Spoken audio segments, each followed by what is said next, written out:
Bonjour et bienvenue à toutes et à tous pour cette vidéo de formation sur le Covid-19 et les mesures de protection. Cette vidéo a été réalisée par le pôle de formation en soins d'urgence du GHER. Alors l'intérêt de cette vidéo est vraiment de faire un rappel des bases concernant les équipements de protection individuelle et les mesures d'isolement à mettre en place dans le cadre de l'épidémie de Covid-19. Deux autres vidéos sont également disponibles sur le Covid-19 et ses généralités, ainsi que sur les techniques d'habillage et de déshabillage.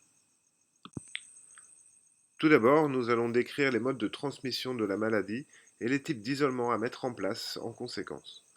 Nous vous présenterons ensuite la tenue de protection que les soignants devront porter lorsqu'ils prendront en charge les patients atteints de Covid-19 et nous ferons enfin le point sur les dernières recommandations de la Société française d'hygiène hospitalière et les comportements citoyens à adopter.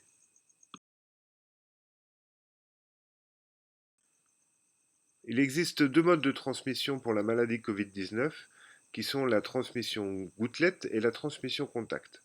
Alors, on sait que le virus est présent dans les gouttelettes que la personne contaminée projette lorsqu'elle parle, lorsqu'elle tousse ou lorsqu'elle éternue, et il est fort probable qu'une contagion puisse avoir lieu si la personne malade est en contact physique étroit avec une autre personne. Et on estime qu'il faut respecter une distance d'1 mètre minimum entre deux personnes pour éviter la contamination. Concernant la transmission contact, c'est vraiment le mode de transmission privilégié de la maladie. Car il faut savoir que selon les dernières études, le virus pourrait survivre de quelques heures à plusieurs jours, selon les conditions, sur des surfaces inertes. Alors, il y a deux types de transmission contact. Le contact direct entre personnes à l'occasion d'une poignée de main, d'une embrassade ou d'une bise, et le contact indirect qui va se faire via l'environnement ou via le matériel contaminé.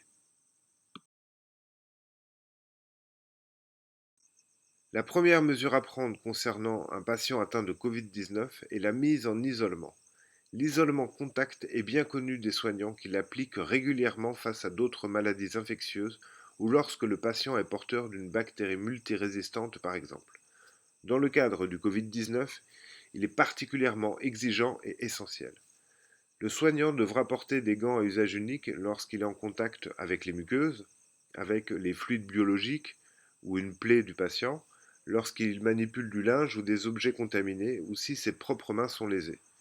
Une hygiène des mains sera également nécessaire, elle devra être fréquente et bien réalisée. Il est nécessaire de porter une blouse de protection, si possible imperméable, ainsi que des lunettes et une charlotte en cas de risque de projection. Le matériel utile pour la surveillance du patient devra idéalement rester dans la chambre. La transmission par contact indirect est vraiment insidieuse. Le soignant devra en effet tenir compte des possibles contaminations de l'environnement du patient, comme les surfaces planes, les interrupteurs ou les poignées de porte, mais il devra également éviter une contamination accidentelle de ses propres objets personnels.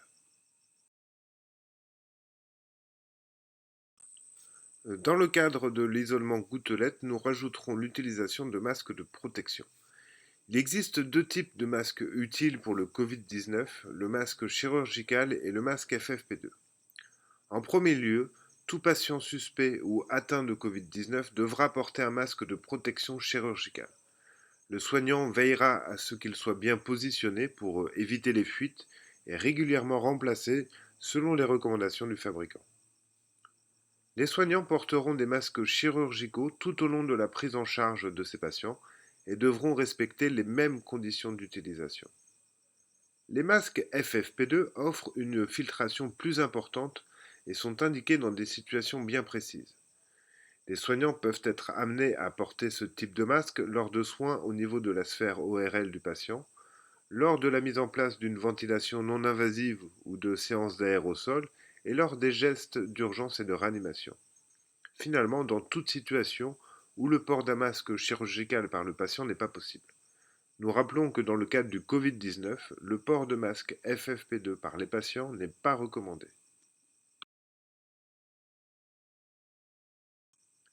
Voici un exemple de tenue que l'on peut porter lors de la prise en charge de patients atteints de Covid-19. Rappelons une des grandes règles d'urgence, toujours se protéger avant de porter secours. Les soignants porteront une attention particulière à la bonne utilisation des équipements de protection. En effet, il est démontré qu'une mauvaise utilisation des EPI provoque une surcontamination du personnel soignant. Par exemple, tout masque de protection qui a été manipulé après avoir été mis en place doit être remplacé.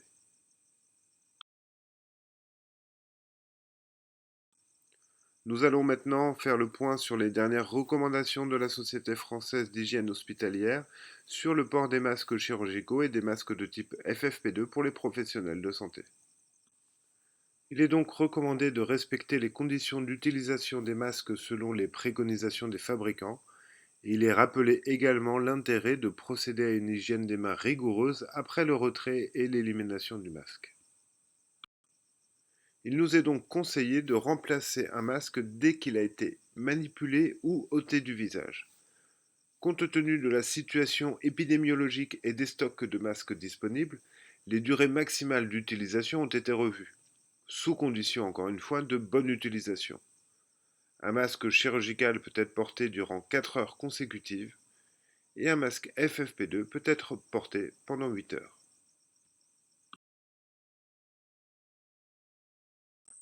Dans ce contexte de crise sanitaire, nous sommes des soignants, mais nous sommes avant tout des citoyens.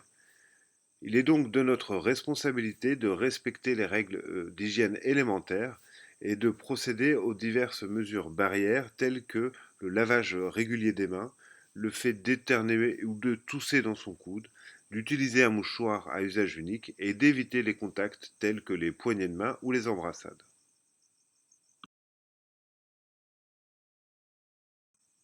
Pour plus d'informations, vous pouvez consulter le site de la Société française d'hygiène hospitalière où vous trouverez tous les documents complémentaires sur les équipements de protection individuelle. Et pour toute question ou toute remarque sur cette vidéo, vous pouvez nous écrire par mail à l'adresse urgence.formation@gher.fr. Cette vidéo de formation est maintenant terminée. Nous vous remercions de nous avoir suivis jusqu'ici et nous vous rappelons que deux autres vidéos sont également disponibles sur le Covid-19 et ses généralités, ainsi que sur les techniques d'habillage et de déshabillage. À bientôt, prenez soin de vous et serrons-nous les coudes.